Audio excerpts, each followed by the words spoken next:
മലയാളത്തിന്റെ മോഹൻലാൽ ദൃശ്യം തകർത്തോടുമ്പം അടുത്ത പ്രോജക്റ്റുകൾ എല്ലാം റെഡിയാണ്. അതിമനോഹരം ഈ പറഞ്ഞ പോലെ തരുൺ മൂർത്തിയുടെ അടുത്ത റിലീസ് ചെയ്യാൻ പോകുന്ന സിനിമയാണ്.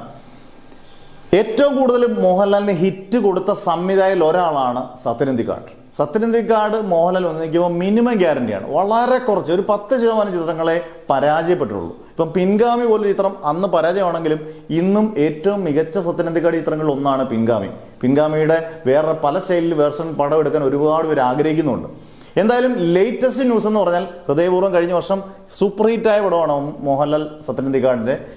ഈ സെപ്റ്റംബർ കഴിഞ്ഞ് ഷൂട്ടിംഗ് തുടങ്ങും. അത് 2026 പെട്ടെന്നാണ് മോഹൻലാലിന്റെ ഡേറ്റുകളിലൊക്കെ വ്യത്യാസം വന്ന് പ്രിയദർശൻ പടങ്ങളും ബാക്കിയുള്ള പടങ്ങളും എല്ലാം നിൽക്കുമ്പോൾ ഒരുപാട് പടങ്ങൾ ലൈനപ്പിൽ മോഹൻലാൽ ഉള്ളപ്പം മോഹൻലാൽ വീണ്ടും സത്യനന്ദിക്കാടുമായിട്ട് ഒന്നിക്കുന്നു.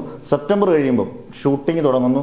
ഡിസംബറിൽ 2026 ഡിസംബറിൽ റിലീസ് ചെയ്യുന്നത് മോഹൻലാൽ സത്യനന്ദിക്കാട് സിനിമയാണ്. ഹ്യൂമർ പശ്ചാത്തലമുള്ളൊരു ഡ്രാമ തന്നെയാണ്. പക്ഷെ സ്ഥിരം ഒരു പാറ്റേൺ തന്നെ പിടിച്ചാൽ പോലും നമുക്കൊരു മിനിമം ഗ്യാരണ്ടി പ്രതീക്ഷിക്കാം. കാരണം മോഹൻലാലിനെ ഏതൊക്കെ രീതിയിൽ അവതരിപ്പിക്കണമെന്ന് വ്യക്തമായിട്ട് പ്രിയദർശന്റെ കൂട്ടും ഒക്കെ അറിയാവുന്ന ഒരു സംവിധാനം തന്നെയാണ് സത്യനന്ദിക്കാട്. ഈ ഹിറ്റ് ജോഡി മിന്നിക്കും എന്നുള്ളതിൽ സംശയം വേണ്ട.